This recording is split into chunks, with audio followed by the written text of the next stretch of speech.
So going back to the responses. It's my crush / friend with benefits. Won't give me his number because he's friends with my ex. Okay. Exactly. That was the face I made too. Man, that's uncomfortable. That's such a weird position to be in.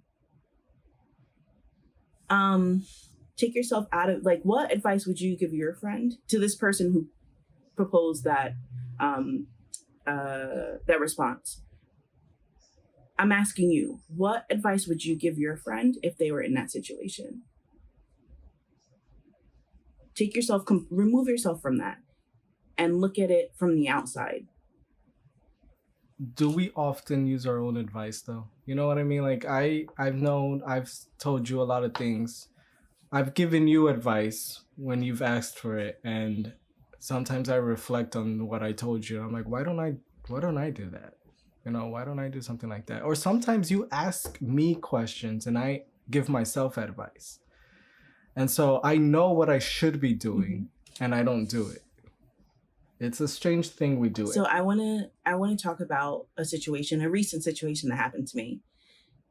So I was on Tinder, and this was when I was visiting my family in PA. So I was on Tinder, and I swiped right on someone on my friend's ex, right? But my friend's ex from high school. And I swiped right because I was like, oh my gosh, I haven't seen you in years. How are you? Blah, blah, blah. We're talking. And I wasn't looking for anything serious. And he wasn't either. And we were talking about maybe like connecting just on like a NSA level, right? So I remember I brought this up to you and to a couple of my other friends.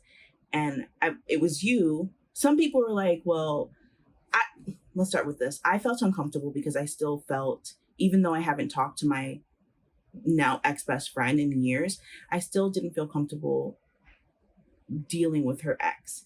Now, they hadn't seen each other in over 10 years, but I still felt that level of, what is the word I'm looking for? Not commitment, but no, I felt a level of, I can't think of the word, not commitment, but I just felt like if she were to ever find out that I like slept with her ex, that would be uncomfortable. And I didn't want to have to explain myself in that way. And honestly, I didn't really need to be sleeping with him, right? And also coronavirus was happening, so I really didn't need to be dealing with him. But in that moment, I'm like, okay, well, I was trying to validate it to myself. They haven't seen each other in over 10 years. He's 10 minutes away from me. We both want the same thing. Why not? But it's like a couple things.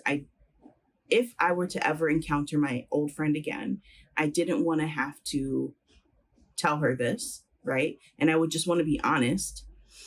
And then B, it's just, it's a little different than the situation that was proposed to us because this person was not my crush. I had two options. I could either sleep with this person, right, who it would have just been an NSA, who happened to be my ex-best friend's ex-boyfriend, who they haven't communicated in over 10 years. So I was validating it that way. Or I could just like not deal with it. And I chose not to deal with it because I didn't want to put myself in any potentially awkward situations.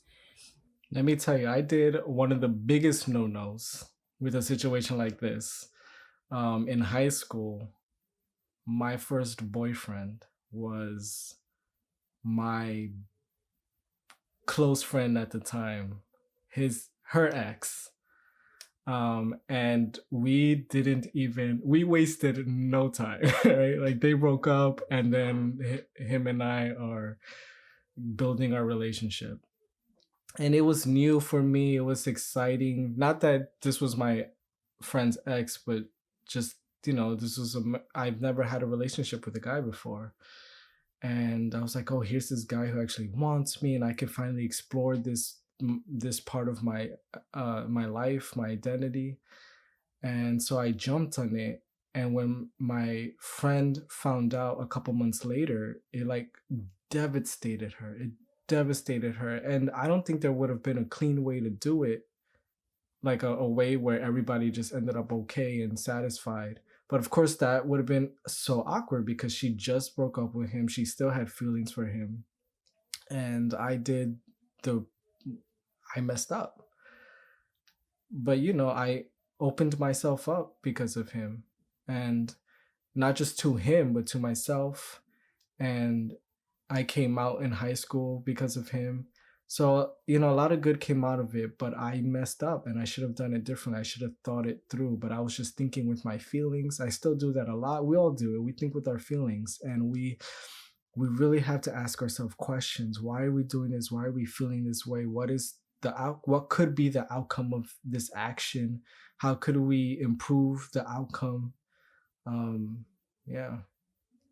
And then we leave less broken hearts behind when we do things like that. Right.